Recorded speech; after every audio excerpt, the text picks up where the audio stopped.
Hi everybody, in this video we are going to discuss about the excretory products and their elimination, and the topic that we are going to discuss in this chapter is about the regulation of kidney function. So here we are going to see now how the kidneys are performing their functions, in order to maintain the glomerular filtrate rate. So here if you are seeing the first one, that is we are going to discuss how under the regulation of kidney function is about the hypothalamus. So we know that the hypothalamus is part of the brain. So here hypothalamus will be playing an important role to help in regulating the kidney functions. So here by hormonal feedback mechanisms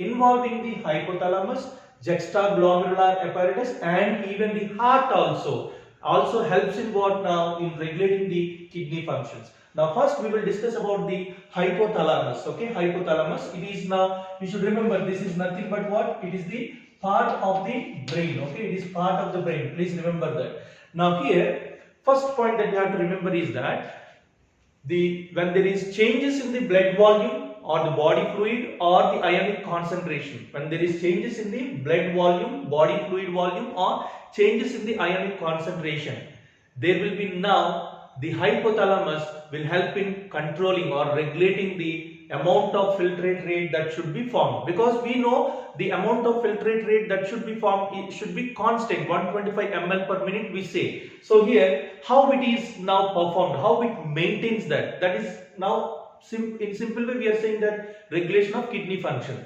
Now here if you are seeing, the point you have to remember here is that whenever there is decrease in the body fluid volume, so here let me highlight that whenever there is decrease, whenever there is decrease in the body fluid volume,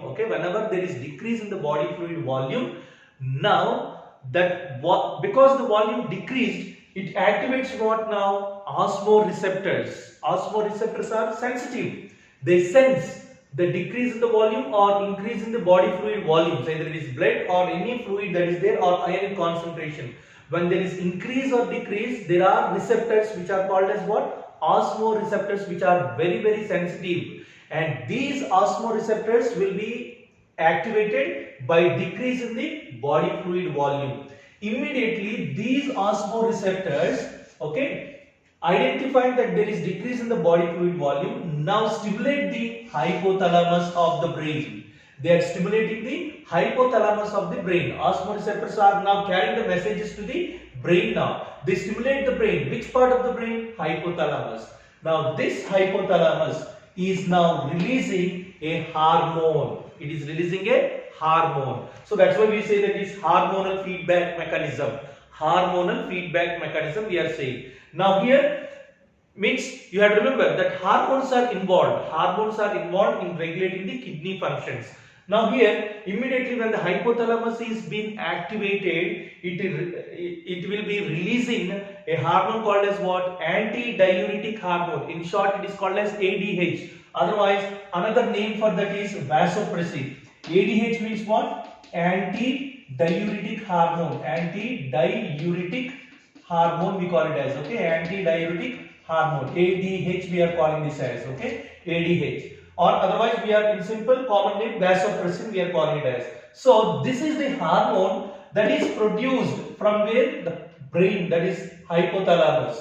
And we studied that that hormones are produced from the pituitary gland we say, or other endocrine glands that are there present in our body. So hormones here are produced from the endocrine glands. Most or the master gland that is present in our body as functioning as endocrine gland is the pituitary gland we say, and we know that the pituitary gland is having two parts, or we say that it is having the three parts we say, pituitary gland is having the three parts: anterior, intermediate and posterior lobe, anterior, intermediate and posterior lobe. Now remember that most of the hormones or all the hormones are produced in the anterior lobe, stimulating hormones. But here, if you are looking at the posterior lobe, here it is not producing the hormones we say, but it is storing the hormones we discussed like that, isn't it? So here posterior lobe is now storing a hormone called as what now? Antidiuretic hormone or vasopressin will be there. It is only a storage here, but actually this hormone that is now stored in the pituitary gland. Okay, this is, we are saying it as what? The pituitary gland. So in the pituitary gland, okay, into the pituitary gland, from where this ADH has come, it is coming from what now? From the hypothalamus. Okay, from the hypothalamus. So we have to remember, hypothalamus is secreting the antidiuretic hormone. In short, we are calling it as ADH, otherwise we are calling it as vasopressin. That hormone comes and gets stored in the pituitary gland, that is posterior lobe. Otherwise we call it as neurohypophysis. Neurohypophysis, remember that, neurohypophysis, because it is rich in containing the nerves or neurons.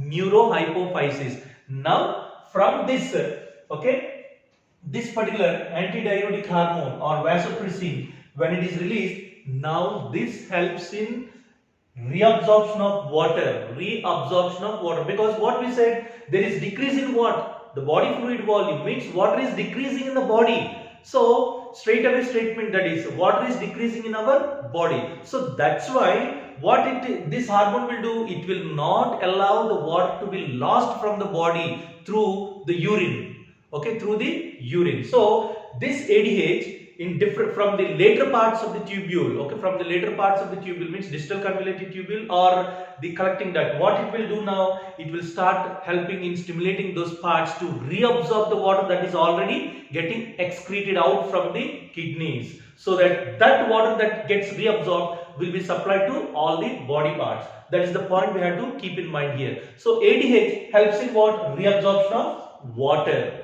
And because it is reabsorbing, it prevents what? Diuresis, means frequent urination. There may be people who will be always going for more urination, so it will be prevented. Why they will go more for more urination means because water is getting more excreted out. So that will be prevented by what now? ADH. They will not feel like going for more urine frequently. So that's why we have to remember that once the ADH, antidiuretic hormone, otherwise vasopressin, helps in reabsorption of water, it is preventing diuresis. So once it prevents diuresis, means it is reabsorbing, and now what we will see, there will be increase in the body fluid volume, because water is there retained inside. Required amount of water is there present inside. Now water levels or the body fluid volume, okay, increase in the blood volume or the body fluid volume or ionic concentration now slowly increases now. Now once it increases, again the messages will be sent now. See here, whenever there is increase in body fluid volume, when the body fluid volume increases, it will switch off the osmoreceptors. Means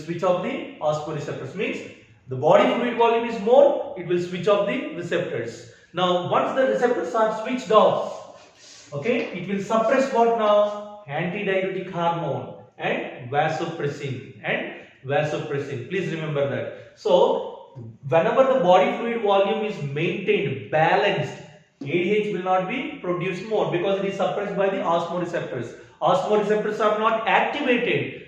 They are activated by the body fluid volume, we are saying. But here what we see, there is increase in the body fluid volume. So here is the point you have to remember. Here we said decrease, and here we are saying that there is increase in the body fluid volume. So whenever there is increase in the body fluid volume, it will switch off the osmoreceptors, and these osmoreceptors will not activate or the brain, that is hypothalamus. That's why ADH or otherwise vasopressin will not be produced. So this here you have to remember the functions of what now? The ADH helps in reabsorption of water and prevents diuresis. And one more point we have to make note is that here ADH will not only help in reabsorption of water and prevents diuresis, but also it helps in the increase in blood pressure.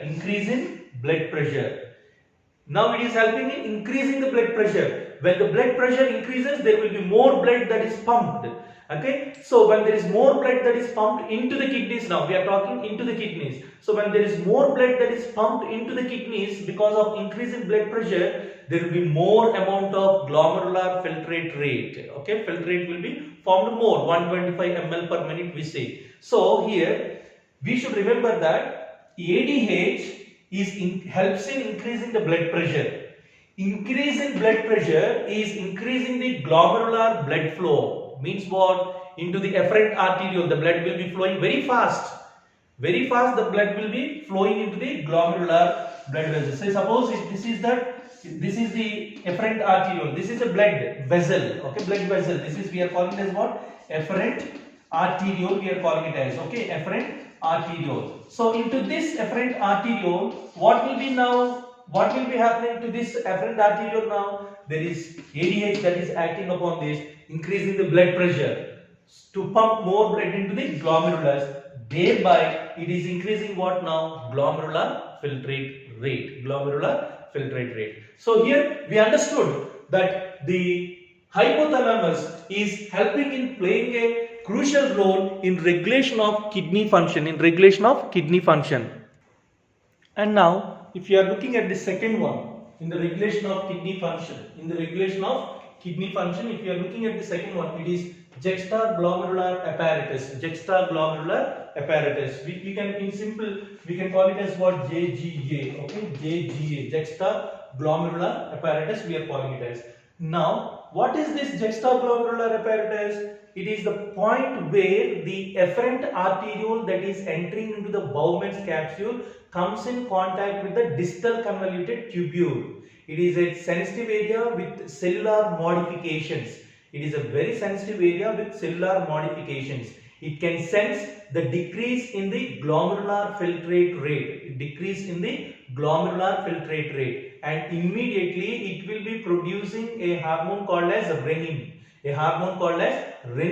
To maintain or to bring back the normal glomerular filtrate rate. That is the point we have to remember here when we are talking about that. So here, juxtaglomerular apparatus. Okay, whenever there is decrease in the glomerular blood flow, or glomerular blood pressure or glomerular filtrate rate, this is the end point, of course, glomerular filtrate rate. So decrease in the glomerular blood flow, blood pressure or filtrate rate, immediately this decrease, because of the decrease, it will be activating the juxtaglomerular cells of the juxtaglomerular apparatus. So when these juxtaglomerular cells are activated, they release a hormone which is called as what? Renin. A very, very important hormone we have to keep in mind. Please remember that, because there will be another hormone that you will be talking about, Renin. This you will be coming across in digestive system. So here the renin, Renin, pronunciation is the same but it is different in function. So we have to keep in mind. So here renin. Okay. So renin is a hormone that is released from the juxtaglomerular cells. Okay, and this renin will be activating another protein-like substance that is there present in the blood. Okay, this is called as what? That is called as Angiotensinogen. In inactive state it is there. Angiotensinogen. This is a protein-like substance, and this is present where? It is present in the blood. Okay, it is present in the blood and it is produced from the liver. Angiotensinogen is produced from the liver. So angiotensinogen is there present in the blood in inactive state, and this hormone comes and activates this, and angiotensinogen will get converted into angiotensin 1, and thereby this angiotensin 1 will be converted into angiotensin 2. Remember, angiotensin 2 is a powerful vasoconstrictor. Vasoconstrictor means what? It will help in contracting the blood vessels. Means now pushing, when the blood vessels are getting contracted, the blood will be flowing fast. So that's what we have to remember here. Angiotensin 2 is a powerful vasoconstrictor. This is also a very important one. name a one powerful vasoconstrictor means you can go for angiotensin 2. Okay, angiotensin 2 is formed. Now this angiotensin 2 being a powerful vasoconstrictor now acts upon the blood vessels and brings back what now increase in the glomerular blood flow or otherwise glomerular blood pressure and leading to what now increase in the glomerular filtrate rate. Glomerular filtrate rate means what? The body fluid volume is decreasing and the filtrate rate, glomerular filtrate rate will be decreasing. So that's why it will be stimulating these blood vessels to pump more blood into the kidneys so that all the time glomerular filtrate rate will be maintained. For which what is required? Angiotensin 2. From where this angiotensin 2 is formed? From angiotensin 1, which is formed from the angiotensinogen, which is inactive, present in the blood, formed from the liver, and this is activated by what now? Renin. Very important. So here we understood how the juxtaglomerular cells, I already said that if this is the Bowman's capsule, here is the, now here let me say that this is what now? The efferent arteriole. Please remember that this is the efferent arteriole we are saying. Efferent arteriole. Efferent arteriole we are saying. Now I am not showing the complete diagram, but here if you are seeing the distal convoluted tubule, distal convoluted tubule will be coming in contact with, which will be connected to what now? Collecting duct, of course. Collecting duct. It is this point which is called as what? Juxtaglomerular cells. So you have to remember efferent arteriole plus what? Distal convoluted tubule cells. Some cells of distal convoluted tube cells and efferent arteriole join together to form as what? Juxtaglomerular apparatus. That only we are calling it as juxtaglomerular cells. Now here, not only this, angiotensin 2 activates what? Adrenal cortex. Adrenal cortex means it is again, there are cap-like structure that are present on both the kidneys, we say, on both the kidneys. What are those? Adrenal glands. Adrenal glands we say, isn't it? So here, if you are seeing the cap-like structures that are present on the kidneys, they are adrenal glands. So when you cut the adrenal gland, you will be having two parts again. You can see two parts, adrenal cortex and adrenal medulla. That part of the adrenal gland towards the periphery, center part is the medulla, periphery is called as cortex. So angiotensin 2 not only a powerful vasoconstrictor, it is also activating the adrenal gland. Which part of the adrenal gland? Adrenal cortex, to release a hormone. A hormone called as what? Aldosterone. A hormone called as aldosterone. Please remember this. Now this aldosterone helps in reabsorption of sodium ions, water from the distal convoluted tubule. Aldosterone is helping in reabsorption of sodium ions and water from the distal convoluted tubule. And also we covered here, it is increasing what? Blood pressure and glomerular filtrate rate. Aldosterone also helps in increasing the blood pressure and also to increase the glomerular filtrate rate. Glomerular filtrate rate. So here we have seen that the second one as what? Juxtaglomerular apparatus. Juxtaglomerular apparatus. And now we will be seeing the third one. And remember that this one will be called as renin angiotensin mechanism. This is called as what? The complete process. The complete process is called as what? Renin angiotensin mechanism. Please remember this whole process coming under the juxtaglomerular apparatus will be called as the, I am writing here, it is completely called as renin angiotensin mechanism. Renin angiotensin mechanism. Renin angiotensin mechanism. Now here you please highlight and remember this. Explain about renin angiotensin mechanism means it is, you have to explain about the juxtaglomerular apparatus. Renin angiotensin mechanism. And now we will be discussing how the heart is involved in producing the hormones in regulating the kidney function. So we only studied that heart will help in what? Pumping the blood to different parts of the body. Please remember that heart is also involved in producing a hormone. Heart is also involved in producing a hormone. So now the third one, the last one under the regulation of kidney function, we are going to discuss about the heart. We are going to discuss about the heart now. Now let us see the last one, that is the heart. So here heart increases in blood flow to the atria. Whenever there is increase in the blood flow to the atria, because of what happened now, there is increase in the vasoconstriction, that we said angiotensin 2 is a powerful vasoconstrictor. It is now increasing the blood pressure. So that is sensed by what now? The heart. Heart means we know that heart is of 4 chambers, 2 auricles or atria and 2 ventricles, that are the lower chambers we are seeing. Upper 2 chambers are called as what? Auricles or atria we are calling. Lower 2 chambers of the heart we are calling it as ventricles. So here, whenever there is increase in the blood flow, okay, whenever there is increase in the blood flow, either because of renin or because of the angiotensin, what is happening now? There is increase in the blood flow, that is sensed by the auricles, the upper 2 chambers of the heart.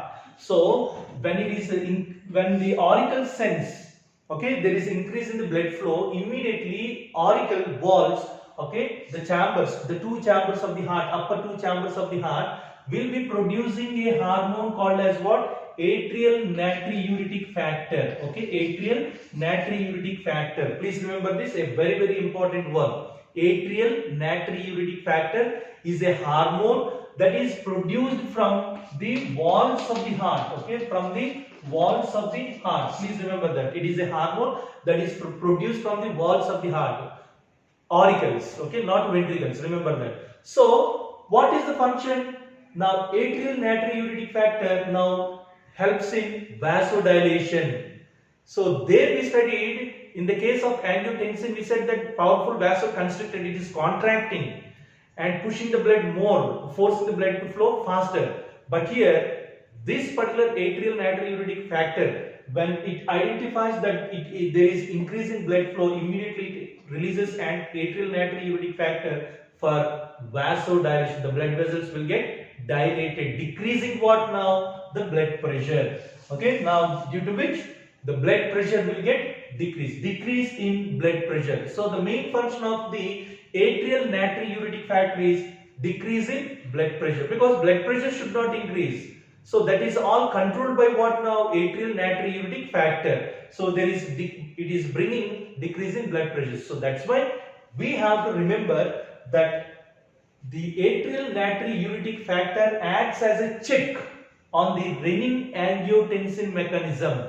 Please remember that. It acts as a check, means it will be regulating the renin angiotensin mechanism. Okay, it will be regulating the renin angiotensin mechanism. So this is a very important point again that we have to keep in mind. So these are all the points that we have to keep in mind when we are discussing about what? The regulation of kidney function brought by hormonal feedback. Okay, involving 3 parts, that is hypothalamus, juxtaglomerular apparatus and the heart. Okay, these are the 3 that we should keep in mind. So here we will conclude that regulation of kidney function is brought by those 3 parts called as hypothalamus, the juxtaglomerular apparatus and the heart. These are the points. Thank you.